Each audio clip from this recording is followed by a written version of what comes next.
Olá, sejam muito bem-vindos a mais um episódio do DEGCast, o podcast do Departamento de Evangelização do Jovem da Aliança Municipal Espírita de Juiz de Fora. Eu sou a Amanda, trabalhadora do Grupo de Estudos Espíritas Garcia, e hoje estou aqui para ajudar na mediação do nosso bate-papo. Junto com a Amanda, eu vim colaborar nessas perguntas. Eu sou a Alice, também trabalhadora do Garcia. Hoje vamos conversar sobre a história do espiritismo no Brasil.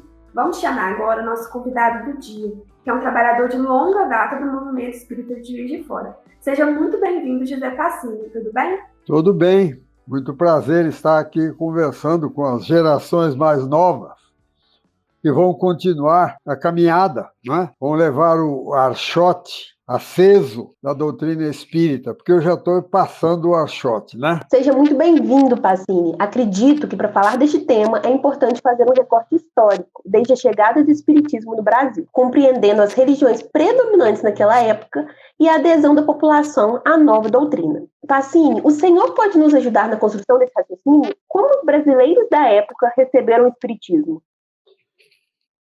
Não receberam bem, porque predominava aqui no Brasil o catolicismo, né?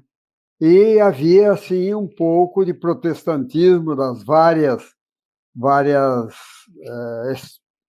denominações, né? Mas o catolicismo tinha, assim, uma dominação quase que absoluta.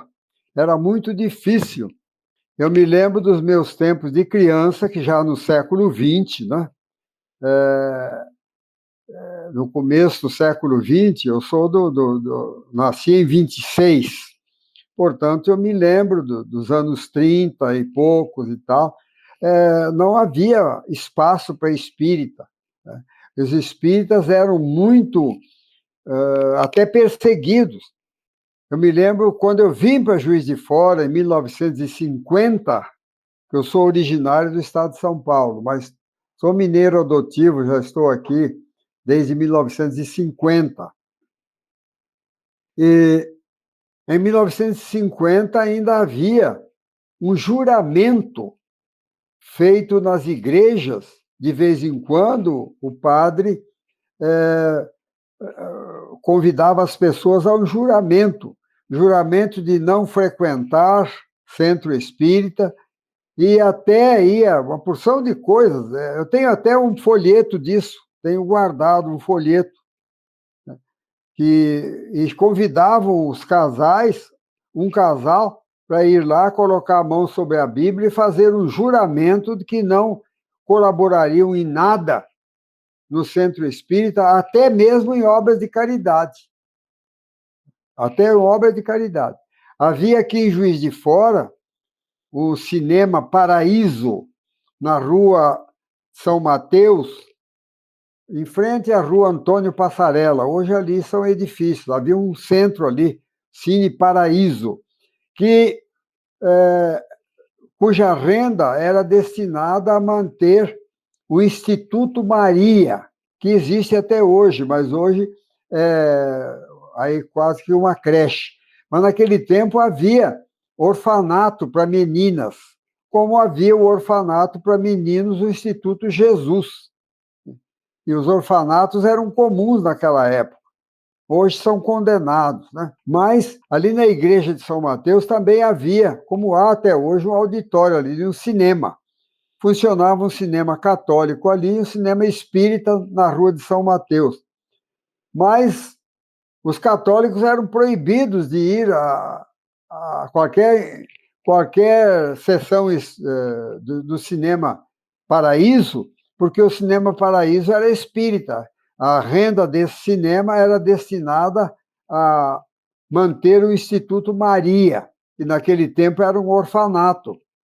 E chegou para a procissão em frente ao cinema e o padre subir num caixote de madeira e fazer ali uma verdadeira advertência aos católicos para não frequentarem esse centro. Então, era muito difícil ser espírita.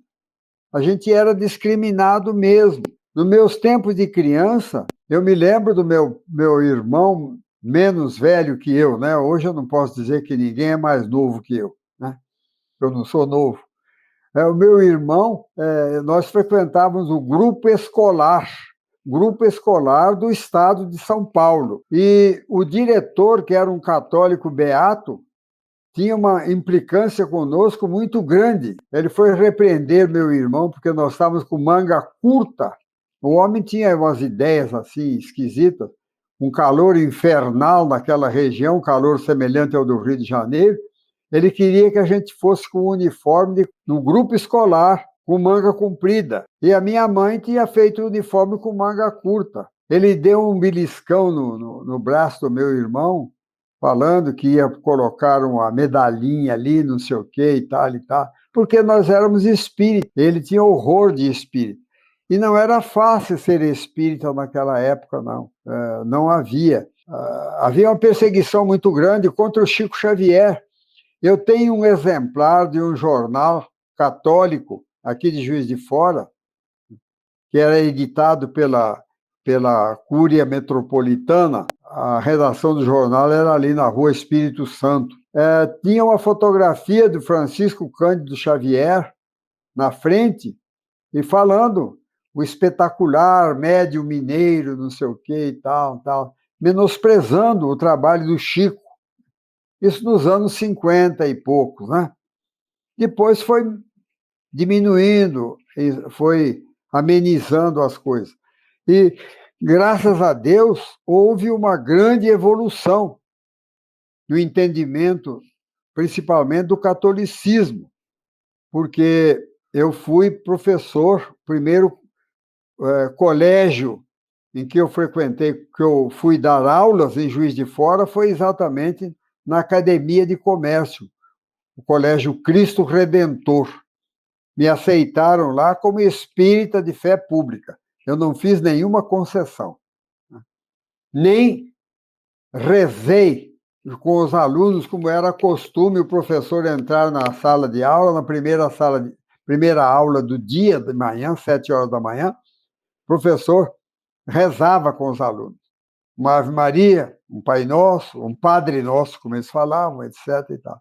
Eu nunca rezei. Eu levantava, os alunos se levantavam naquele tempo, quando a gente entrava em sala de aula, toda a classe se levantava, e eu, então, designava um aluno para fazer a oração com eles. Eu dizia a ele, ore com seus companheiros, etc. Mas o senhor não vai rezar? Eu falei, a minha oração é íntima. Né? Eu não sou católico, sou espírita. Então, nós nos habituamos a não rezar em conjunto. E eu fui muito bem, fui muito bem tratado na academia, muito acatado, fiquei lá até entrar em dedicação exclusiva na universidade, que eu precisei sair de lá. Mas a minha esposa continuou no meu lugar lá, foi sempre professora da academia, se aposentou dando aulas lá, e sempre fomos muito respeitados lá, etc. Os tempos mudaram. Então, eu dou testemunho dos meus tempos difíceis de criança e depois as coisas mudaram. É muito interessante mesmo, né? Ouvir alguém que tenha, né, presenciado essas manifestações, né? Um pouco aí desse processo, porque realmente a gente sabe que hoje é bem diferente, né? Muito diferente, mas muito diferente. O espírita, às vezes a pessoa chegava a falar assim, você é espírita, né? Baixava a voz, como se estivesse falando um pecado, uma coisa bárbara, né? Não, eu sempre fui espírita e sempre me declarei espírita. E agora, eu tenho de dizer, ao longo da minha vida, eu tenho experiências como aluno de um colégio protestante, irmão de um colégio católico lá em Lins, no estado de São Paulo. Eu sou mineiro adotivo, sou paulista de nascimento. Estou aqui desde 50. E eu via, então, a diferença grande que havia. E os filhos de espírita, todos iam para o colégio protestante, que não fazia referências nem forçava nada de religião, porque o colégio católico exigia a presença dos alunos na missa, etc, e tal, e tal, e tal. Então, eu sou testemunha viva dessa evolução que houve na tolerância religiosa, que abriu espaço para o espiritismo ir se divulgando. Ir se divulgando. Vamos, né, para outra pergunta. Isso. Na verdade, são duas perguntas, né? Que eu vou fazer juntas em uma só. A primeira, então, é quando mais ou menos, se é possível, a gente identificar quando mais ou menos, né, em qual época que o espiritismo chegou no Brasil. E a outra pergunta é que muitas pessoas comentam que a doutrina espírita ela tem uma manifestação diferenciada no Brasil quando comparada a outros países. Então, a gente quer saber se isso é verdade e o que muda e por quê. No Brasil, o espiritismo, desde o início, assumiu a sua condição religiosa, evangélica, não é? Distinta do espiritismo europeu, né? Mesmo vivenciado a época de Kardec, que as pessoas intelectuais parece que tinham assim um certo receio, salvo raras e honrosas exceções, como Leon Denis, como Camille Flammarion, como outros grandes espíritas. Mas muitos aderiam ao espiritismo assim, mais ou menos, né? Porque não tinham coragem de romper os seus laços com as igrejas tradicionais, tanto católica quanto protestante, se declararem espíritas. Então, na Europa, o espiritismo era mais olhado sob o aspecto mediúnico e científico. Aqui no Brasil, ele realmente floresceu, e floresceu com muito vigor, com muita vitalidade, como religião cristã. E aí, nesse particular, eu chamo a atenção, inclusive vocês jovens, para essa denominação que eu considero equivocada: espiritismo cristão. Não existe espiritismo que não seja cristão. O espiritismo é fundamentado no Novo Testamento, nos ensinamentos dos espíritos trazidos de volta para Kardec e para outros médiuns. Então, falar espiritismo cristão, e até a denominação da nossa livraria aqui, Livraria Espírita Cristã, eu acho que é um equívoco, porque se você disser espiritismo cristão, você vai admitir que há um outro espiritismo que não seja cristão. E não há. Espiritismo é cristão. É o cristianismo redivivo na sua pureza, simplicidade e pujança originais. Isso, o jovem espírita deve pensar nisso, porque há umas pessoas assim muito intelectualizadas, querendo fazer um meio de campo e etc., então fala espiritismo cristão. Não, senhor. Não existe espiritismo que não seja cristão, porque o Kardec era profundamente cristão. Foi ele quem soube desentranhar lá do Novo Testamento os ensinamentos de Jesus e trazê-los à consideração dos seus contemporâneos, considerações também trazidas pelos espíritos que o orientaram. Então, o espiritismo é uma religião eminentemente cristã. Eu me lembro dos meus tempos de jovem ainda, uma pessoa querendo fazer um meio de campo falou comigo, o espiritismo é mais uma ciência. E eu não tinha estudo assim, mas eu tinha vivência espírita, porque quando eu abri os olhos para o mundo, que eu me considerei assim, gente, na minha casa já havia reunião mediúnica. Minha mãe era médium, e meus pais frequentavam o centro espírita. Mas naquele tempo era muito comum reuniões domésticas, mediúnicas. E na minha casa havia, eu ficava sentado no canto lá, na sala, né, e ouvindo espíritos comunicar, doutrinação de espíritos, etc. Meus pais frequentavam reuniões de materialização. materialização, onde se materializavam espíritos, onde produziam fenômenos físicos, e a gente ficava sabendo. A reunião de materialização eu não assistia como criança, né? Mas tinha conhecimento, os adultos falavam. Mas a gente era espírita, mas era, de certa forma, discriminado no grupo escolar. Veja bem, o grupo escolar, que é uma entidade oficial, né? Já não digo um colégio católico, que é o aluno de colégio católico era obrigado a ir à missa e seguir todo o catolicismo. Por isso, os espíritas íamos para o colégio protestante, que não exigia nada de confissão religiosa. Mas houve uma evolução muito grande. Eu posso dar testemunho nesses 95 anos de vida que eu tenho. Desde, vamos dizer, 5 anos de idade, eu já dava conhecimento da vida, já tenho coisas que eu me registro, até mais novo que isso, família espírita. Mas conheci muita restrição que era feita a gente. E ao longo dos tempos, graças a Deus, nesses 80 anos últimos que eu posso dar testemunho, assim, ou 85 anos, por aí, como pessoa consciente, eu vejo a diferença imensa que houve. Na minha época não havia mocidade espírita, não. O meu pai foi fundador da mocidade justamente no ano em que eu saí de lá, que eu saí de Lins, fui para São Paulo. E meus irmãos mais novos frequentaram a mocidade que meu pai fundou lá em Lins, no estado de São Paulo.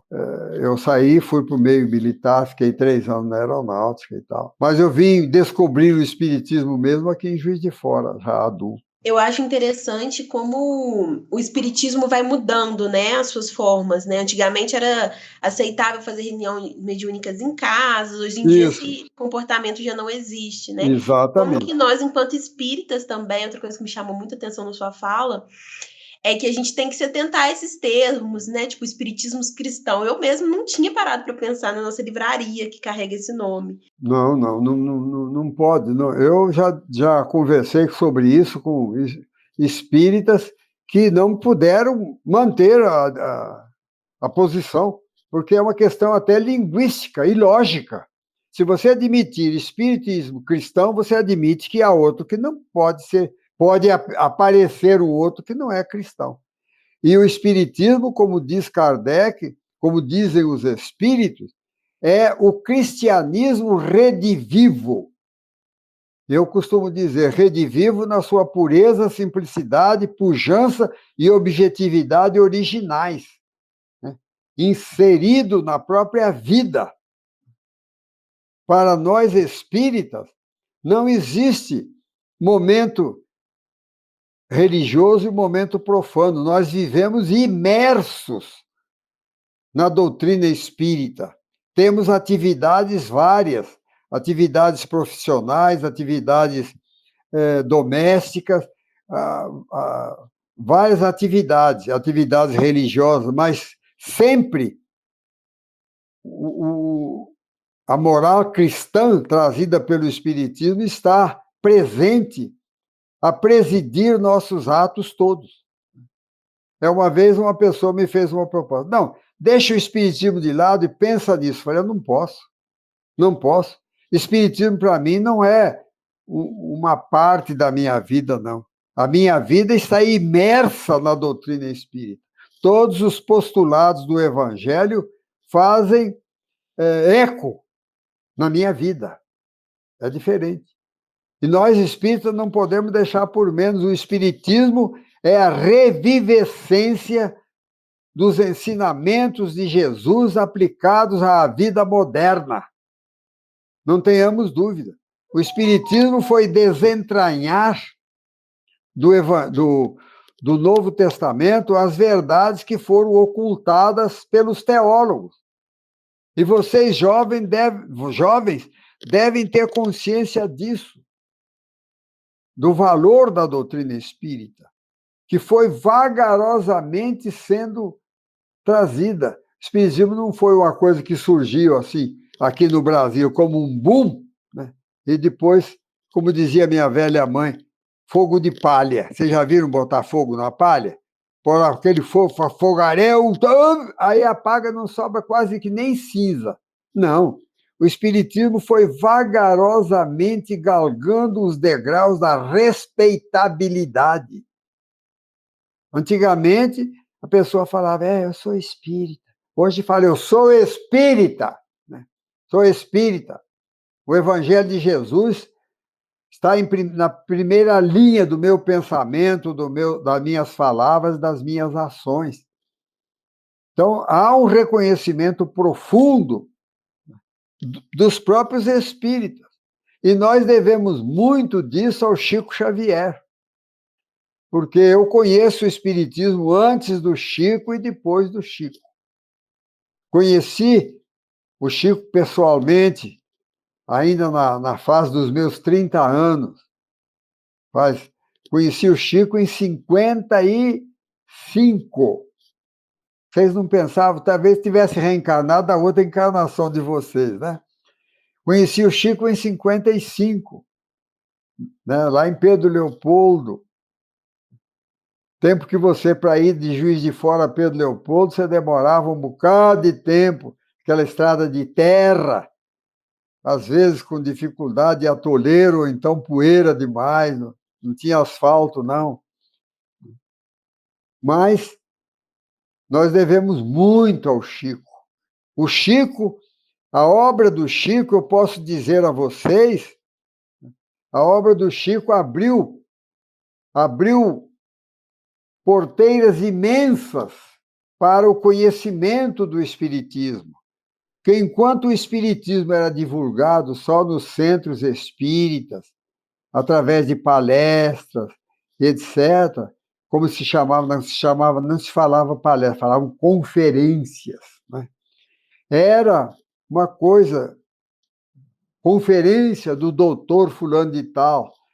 Eu tive a felicidade, na minha cidade, lá no interior do estado de São Paulo, em Lins, o juiz de direito da cidade era espírita e fazia conferências.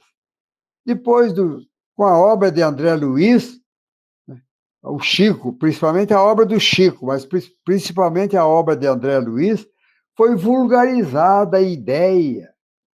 Então, você tem acesso a estudos, etc. Não é, a pessoa não precisa ter aquela formação toda demorada, lendo a codificação, como era antigamente, o Livro dos Espíritos, o Livro dos Médiuns, Céu e Inferno, e etc. E tal. A obra de André Luiz contribuiu imensamente para a divulgação das ideias espíritas e para o encorajamento de muita gente fazer palestras. Né? Hoje nós vemos aí muitos jovens fazendo palestras, e palestras muito boas, muito objetivas, muito claras, muito libertadoras. Por quê? Porque tem acesso à literatura atraente da obra do Chico Xavier. É diferente daquele estudo mais pesado da obra de Kardec. E na obra do Chico Xavier, você encontra argumentos mais assim, a nível de pessoas que não têm assim, grande afinidade com estudos. Então, a obra do Chico também é um marco indelével na história do espiritismo no Brasil. Por isso também nós temos aí os maiores médiuns do mundo. Chico Xavier, Edivaldo Pereira Franco, o próprio Valdo Vieira, que depois se desviou, mas foi um grande médium também. Eu o conheci pessoalmente trabalhando com o Chico. José Raul Teixeira, Ivone A. Pereira, Zilda Gama, são médiuns que ajudaram muito a divulgação do espiritismo. Porque nos meus tempos de jovem, eu sou do tempo antes do Chico Xavier, pense nisso. Chico publicou o Parnaso de Além Túmulo em 1932. Eu nasci em 26. Então, a obra do Chico começou mesmo a ser muito divulgada nos anos 30 e tantos, quase nos anos 40. Então, a ser espírita antes disso era mais difícil. É muito legal ver a nossa relação enquanto movimento espírita, como vai se alterando com o tempo, né? Com o passar Sim. das épocas. Então vamos lá para mais uma, hein? Por vezes ouvimos falar que o Brasil é a pátria do Evangelho. De onde vem essa informação? É uma informação confirmada? Conta um pouco para a gente sobre isso. Causou muita celeuma, né? Tem muita conversa, quando foi publicado o livro Brasil, Coração do Mundo e Pátria do Evangelho, da autoria do brasileiro Humberto de Campos, literato brasileiro.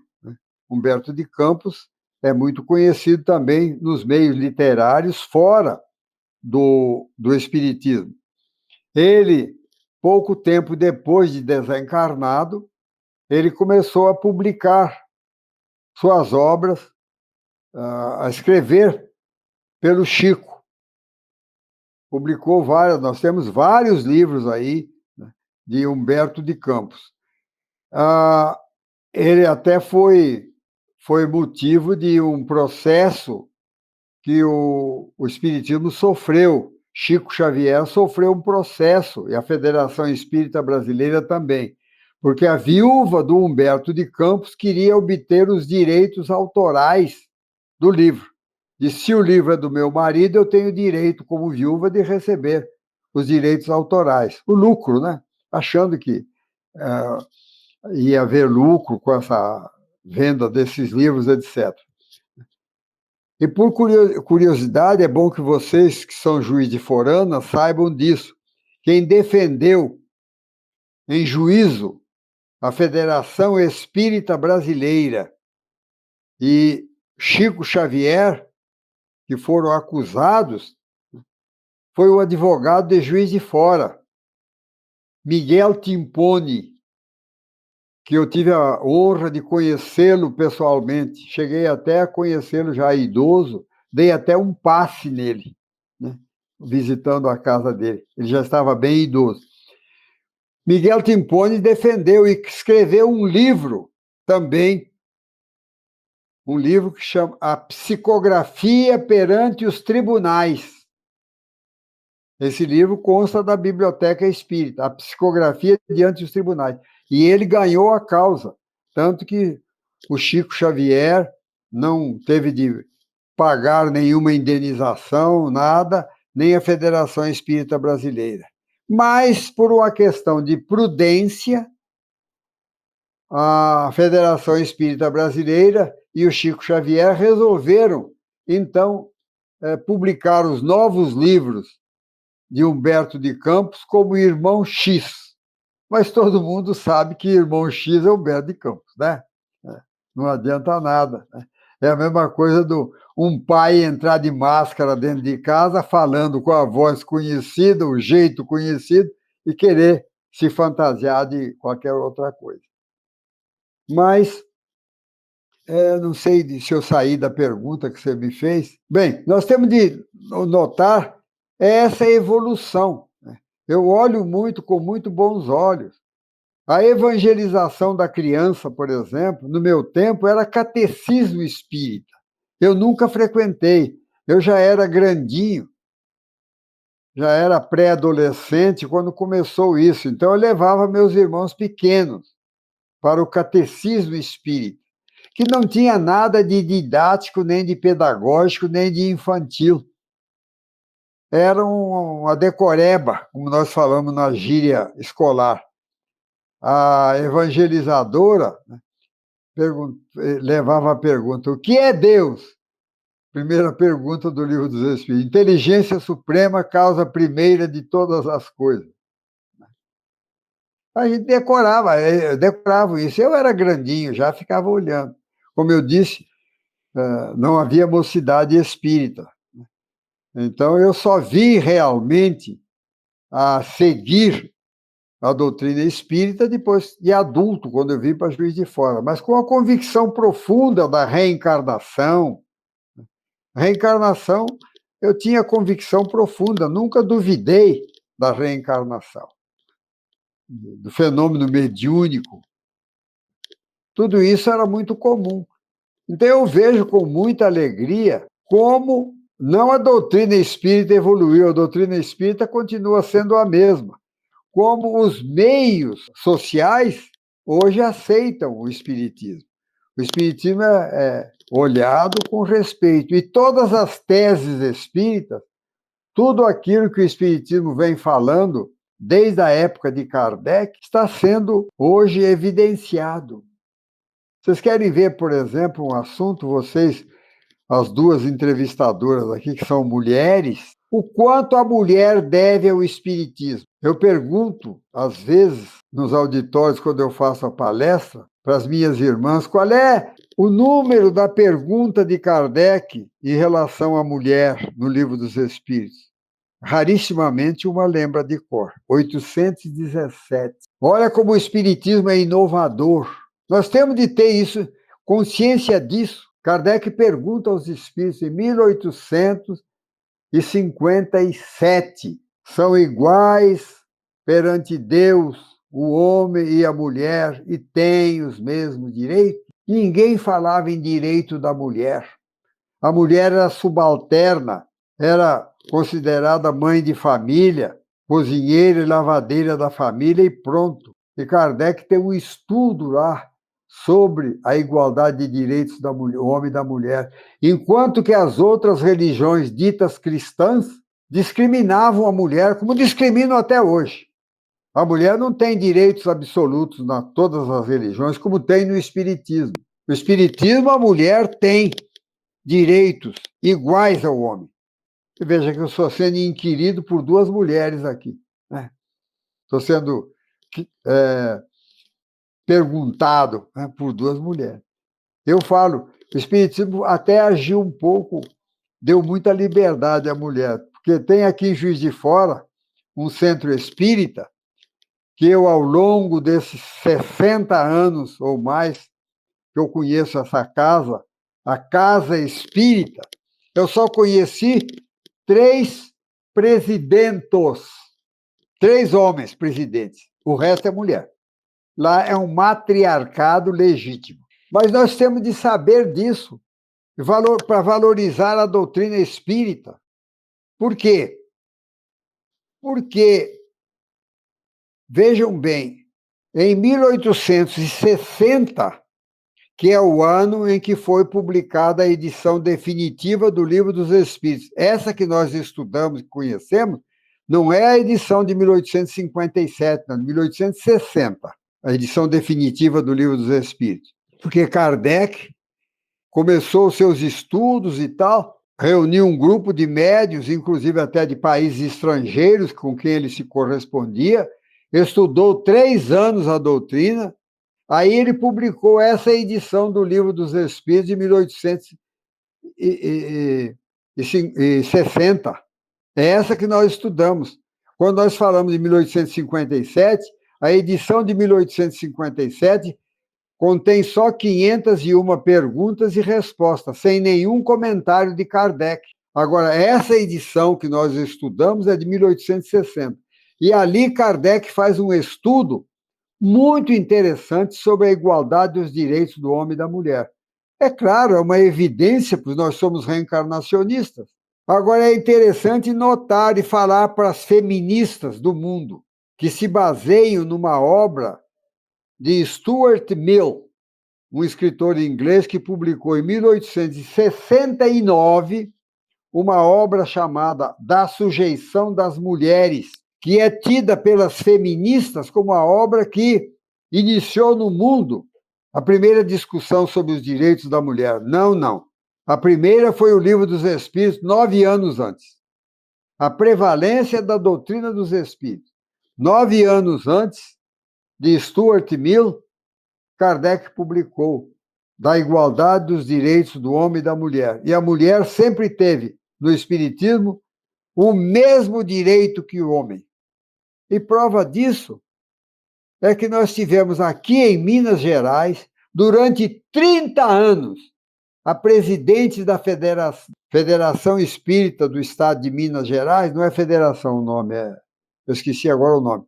30 anos, uma mulher foi presidente. Dona Nenê Aluoto Beiruto, era conhecida até pelo apelido dela, Dona Nenê Aluoto Beiruto.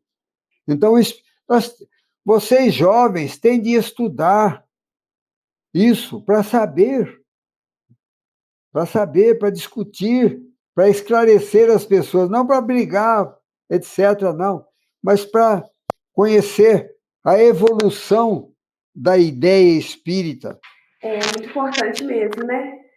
A gente pensar em todas essas questões, né, dessa evolução, no quanto o Espiritismo colaborou para as nossas vidas, né?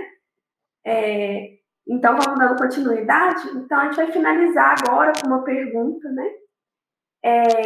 Que é a seguinte: a gente sabe, a gente não pode esquecer, como o senhor já até reforçou anteriormente, que o Espiritismo ele só se disseminou no Brasil por causa da colaboração de espíritos encarnados. Claro que os desencarnados também ajudaram muito, né? Sim. Mas espíritos encarnados que se propuseram a trabalhar para o Cristo e para a doutrina.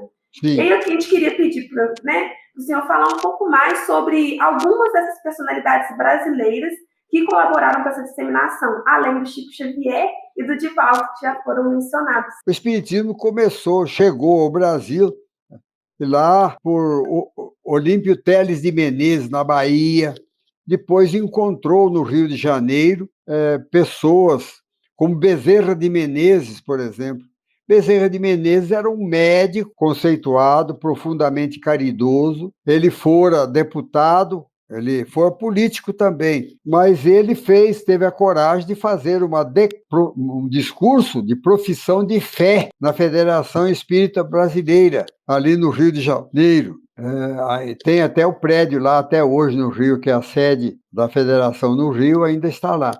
Ele fez um discurso de profissão de fé. Naquele tempo, precisava muita coragem para se declarar espírita, principalmente um homem como ele, que era médico, que dependia da sua clientela, mas houve outros, né, grandes, como Guion Ribeiro, que foi o tradutor das obras de Kardec para o português, né, do francês para o português, Bittencourt Sampaio, também, Inácio Bittencourt, e vários outros grandes espíritas do século XIX. Bezerra de Menezes chegou a ser presidente da Federação Espírita Brasileira. E era perigoso até ser espírita, porque, como médico, ele poderia perder a sua clientela. Como eu disse aí no começo, calcula isso no século XIX, calcula no século XX, a pessoa já era olhada de lado se era espírita, imaginemos, né, no século XIX. Então, houve figuras extraordinárias no Rio de Janeiro, proporcionaram, assim, um movimento, um impulso muito grande à divulgação das ideias espíritas, a fundação da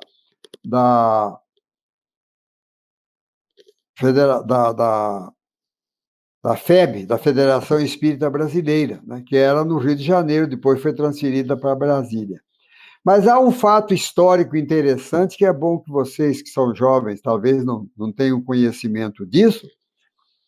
No século XIX, um médium aqui de Minas Gerais, não, do estado de São Paulo, não me lembro bem o nome da cidade agora, ele recebeu uma mensagem que tinha o seguinte teor: isso não é guardado em registro, isso foi publicado pela revista O Reformador no século XIX. Portanto, não é um documento que foi guardado, que possa ser adulterado e etc, etc, etc. Esse médium da cidade de Silveiras recebeu a seguinte mensagem: já se encontra encarnado entre vós aquele que, através do qual será modificado o transporte na terra. Através do seu engenho serão construídos veículos que cortarão os ares com a velocidade de balas de artilharia, que era o parâmetro que se usava, né, de coisa mais veloz, era a bala de artilharia.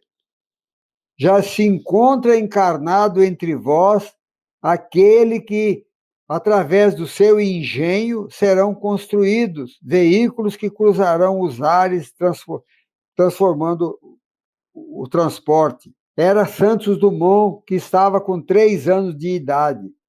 Isso é fato histórico. Então, quando se fala aí que os irmãos Wright foram os primeiros a construir um veículo mais pesado que o ar para voar, porque balão voava.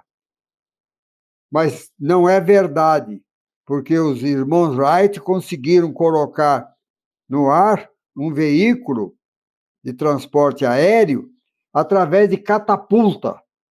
Quer dizer, impulsionava e jogava no ar. Não. O primeiro veículo que saiu do chão com as suas próprias forças e voou foi de Santos Dumont, cujo nascimento fora anunciado por aquele médium da cidade de Silveiras, no estado de São Paulo. Isso é pouco divulgado no meio espírita. Foi publicado um artigo, e eu escrevi também um artigo que foi publicado, eu acho que na revista O Reformador, sobre isso. Porque é muito importante nós espíritas sabermos isso. A mediunidade, já no século XIX, produzindo esses frutos. E depois, mais tarde, Bezerra de Menezes, então, tratou de muita gente através de receitas mediúnicas, homeopáticas mediúnicas. Infelizmente, chegamos ao fim de mais um Degcast. Agradecemos muito a você, Pacini, por aceitar o nosso convite e pela discussão tão rica que tivemos. Obrigado. Foi muito legal. Obrigado. Eu que agradeço a oportunidade, que eu sou um falante incansável a respeito da doutrina espírita. Aliás, as más línguas dizem assim, é só botar 3 na frente do Pacini e falar qualquer coisa de espiritismo, que ele fala a noite inteira. E falo mesmo. Não é maledicência, não é verdade. E não fique triste, que já já o nosso próximo Degcast sai. E nos encontramos de novo. Enquanto isso, acompanhe o nosso Instagram, @10anosjf, e participe interagindo nos stories e nos posts. E se este foi o seu primeiro Degcast, é só acessar os outros pelo Spotify ou pelo YouTube. Até o próximo Degcast, pessoal!